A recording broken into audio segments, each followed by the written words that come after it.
दुनिया में जन्मे 3 ऐसे लोग जिनके जैसा इंसान शायद दोबारा कभी पैदा ही नहीं होगा। Number 1, Stephen Wiltshire. तो दोस्तों, स्टीफन को दुनिया के सबसे बेहतरीन आर्टिस्ट्स में से एक माना जाता है, क्योंकि स्टीफन की सबसे खास बात ये थी कि अगर वो किसी भी शहर को बस एक बार ऊपर से देख लेते तो फिर वो सिर्फ अपनी याददाश्त का इस्तेमाल करके ही उस शहर की हूबहू तस्वीर तैयार कर देते थे। जी हाँ दोस्तों, उनकी तस्वीरें इतनी डिटेल्ड और रियलिस्टिक होती थीं कि वो न सिर्फ बिल्डिंग्स बल्कि हर एक खिड़की और हर एक दरवाजे तक को भी एकदम सही बना देते थे। इसी वजह से लोग उन्हें ह्यूमन कैमरा भी कहते थे। Number 2, Michel Lotito. तो दोस्तों, मिचेल लोटिटो दुनिया का इकलौता ऐसा इंसान था जो लोहे से लेकर शीशे और कांच तक सब कुछ खा जाता था। जी हाँ, इस इंसान को लोहा, स्टील, लेदर और यहाँ तक कि कांच खाने का बहुत शौक था। और दोस्तों, एक बार तो मिचेल ने अपनी इस अजीब क्षमता को साबित करने के लिए एक पूरा का पूरा हवाई जहाज ही खा लिया था। जी हाँ दोस्तों, उसे इस जहाज को पूरा खत्म करने में लगभग 2 साल का वक्त लगा था। नंबर 3, फ्रैंक लैंटनी। तो दोस्तों, अब लास्ट में आते हैं फ्रैंक लैंटनी पर, जिनकी सबसे खास बात ये थी कि उनके पास 2 नहीं बल्कि 3 पैर मौजूद थे। फ्रैंक जन्म से ही 3 पैरों के साथ पैदा हुए थे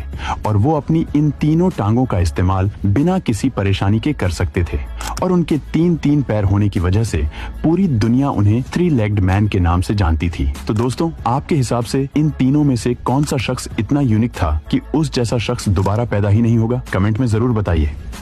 ये देखो, एक बड़ा सा आइस क्यूब रोड पर रखा हुआ है और इसके अंदर चॉकलेट्स फ्रीज की हुई हैं और उसके साथ में रखा हुआ है एक हैमर। अब पास से गुजरे लोगों को अगर ये चॉकलेट्स चाहिए तो उन्हें इस हैमर से बर्फ तोड़नी पड़ेगी। लोग एक के बाद एक रुकने लगे, बर्फ तोड़ने लगे और चॉकलेट्स ले जाने लगे। ब्रांड को यही चीज तो चाहिए थी, अपने प्रोडक्ट के साथ लोगों का फिजिकल इंटरेक्शन। अब ब्रांड अगर चाहती है तो ये चॉकलेट्स फ्री में भी दे सकती थी, पर प्रॉब्लम यह है कि फ्री की चीज की हम कभी कदर नहीं करते। लेकिन उसी चीज को पाने के लिए जब थोड़ी मेहनत करनी पड़े ना, तो वो रिवॉर्ड बन जाता है, जैसे इस केस में ये चॉकलेट्स। और जब इसका वीडियो वायरल हुआ तो ब्रांड्स को करोड़ों व्यूज मिले, जिससे उनकी सेल्स भी बूस्ट हो गई। अगर आप भी ऐसे ही वीडियोस देखकर अपनी मार्केटिंग स्किल्स बूस्ट करना चाहते हो तो पेज को अभी फॉलो कर लो। चाइना के लोग किसी भी चीज को बर्बाद नहीं होने देते हैं। जब हमारे यहाँ टमाटर का रेट गिर जाता है और किसानों को उनकी लागत नहीं मिल पाती, तब अक्सर मजबूरी में वो अपने टमाटर फेंक देते हैं। लेकिन चाइना में ऐसा बिल्कुल नहीं होता। चाइना के किसान अपने टमाटरों को आधा आधा काटकर धूप में सुखाते हैं। इस प्रोसेस से बनते हैं सन ड्राई टोमेटोस, जिनकी डिमांड दुनिया भर में है। इस तरह से उनके टमाटर न सिर्फ खराब होने से बचते हैं बल्कि पहले से और भी ज्यादा महंगे बिकते हैं। सन ड्राई टोमेटोस का टेस्ट नॉर्मल टमाटर से ज्यादा रिच और टेंगी होता है और ये सॉस, नूडल्स और सूप में यूज किए जाते हैं। यानी कि हमारे यहाँ टमाटर बर्बाद हो जाते हैं, वहीं चाइना में उन्हें एक नए प्रोडक्ट में बदलकर किसान उनसे डबल पैसा कमाते हैं। आप जो पानी के बीचों बीच ब्रिज के पिलर्स देखते हैं, उसको बनाने के लिए पानी कैसे रोका जाता है? सूखे जमीन पर तो केवल गड्ढा खोदकर ही पिलर तैयार कर लिया जाता है, लेकिन तेज बहते पानी में ऐसा करना नामुमकिन है। इसीलिए इंजीनियर्स कॉफर डैम नाम के एक टेक्निक का यूज करते हैं, जिसमें एक बड़ा सील किया हुआ स्टील बॉक्स लिया जाता है, जिसे नदी के बॉटम तक गाड़ दिया जाता है। फिर उसके अंदर का सारा पानी निकालकर नदी के बीचों बीच एक सूखी जगह तैयार कर लिया जाता है, जिसके बाद वर्कर्स खुदाई करके स्टील की रॉड्स लगाते हैं और कंक्रीट डालकर बेस तैयार करते हैं। कुछ दिनों बाद जब बेस मजबूत हो जाता है तो कॉफर डैम हटाकर ऐसे फैंसी ब्रिजों को बना दिया जाता है। क्या आपने कभी सोचा यह नारियल पानी पीने के बाद जो छिलका बचता है उसका होता क्या है? सिर्फ हमारे नुक्कड़ वाले भैया ही रोज 200 से 300 नारियल बेच देते हैं। जरा सोचिए पूरे शहर और राज्य में कितने होंगे। तो चलिए चलते हैं एक ऐसी फैक्ट्री में जहां इन छिलकों का असली राज छुपा है। सबसे पहले इन छिलकों को कई दिन तक धूप में सुखाया जाता है ताकि इनका पूरा नमी निकल जाए। फिर इन्हें मशीनों में डाला जाता है। एक मशीन इनको रेशों में काटती है और दूसरी उन्हें पीस कर बारीक पाउडर बना देती है। पाउडर से बनते हैं पतले और लंबे ब्रिक्स, जिनका इस्तेमाल खेती में किया जाता है। इन ब्रिक्स में बस थोड़ा पानी डालो और ये 1 इंच से फूलकर 4 से 5 इंच तक मोटे हो जाते हैं, जिनमें बिना मिट्टी के आप कोई भी सब्जी उगा सकते हैं। वहीं जो रेशे बनते हैं उन्हें गोंद के साथ मिलाकर सुखाया जाता है और फिर मशीन की मदद से लंबी लंबी रस्सियां बनाई जाती हैं, जो चटाई, ठेले, रस्सी और कई इको फ्रेंडली प्रोडक्ट्स में इस्तेमाल होती हैं। क्या आपको पता था नारियल के छिलकों से इतना बड़ा बिजनेस किया जाता? इसी को कहते हैं एक तीर से 2 शिकार। जी हाँ, इंडोनेशिया में किसान कसावा की खेती खेत के बीच में नहीं करते हैं, बल्कि खेत के किनारे चारों तरफ लाइन से लगा देते हैं। जब पौधे बड़े होते हैं तो वो प्राकृतिक बाड़ बन जाती है, जिसके कारण अंदर लगाई गई फसल आवारा जानवरों से बची रहती है। फिर जब फसल पक जाती है तब किसान कसावा की रूट्स निकाल लेते हैं और बाजारों में बेचकर कमा लेते लाखों रुपए।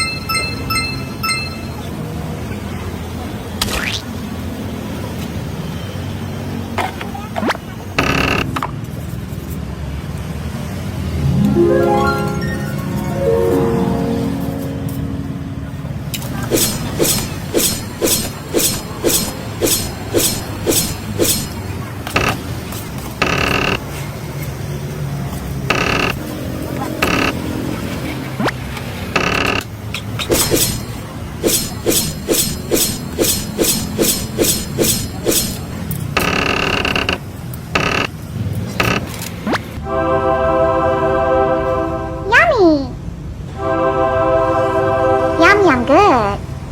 आखिर क्यों 90 लाख किताबों को जला दिया गया और क्यों दुनिया की सबसे बड़े ज्ञान के केंद्र नालंदा विश्वविद्यालय को नष्ट कर दिया गया? ऐसा कहा जाता है कि बख्तियार खिलजी काफी ज्यादा बीमार पड़ गया था। बहुत सारे उपाय और हकीमों के इलाज के बाद भी उसके सेहत में सुधार नहीं आ रहा था। तभी उसे किसी ने सलाह दिया कि नालंदा विश्वविद्यालय के प्रिंसिपल राहुल श्रीभद्रा उनका इलाज कर सकते हैं। खिलजी ना चाहते हुए भी राहुल श्रीभद्रा को अपने इलाज के लिए बुलाता है, लेकिन वो उनके सामने एक शर्त रखता कि कोई भी उनके द्वारा दिए गए दवाइयां का सेवन नहीं करेगा, क्योंकि कहीं ना कहीं वो राहुल श्रीभद्रा को चैलेंज करना चाहता था और दूसरे धर्मों को नीचा दिखाना चाहता था। फिर भी राहुल श्रीभद्रा उसका इलाज करते हैं और दवाइयां देने के बजाय उसे कुरान देते हैं और कहते हैं इसके पन्ने रोज पढ़ा करना।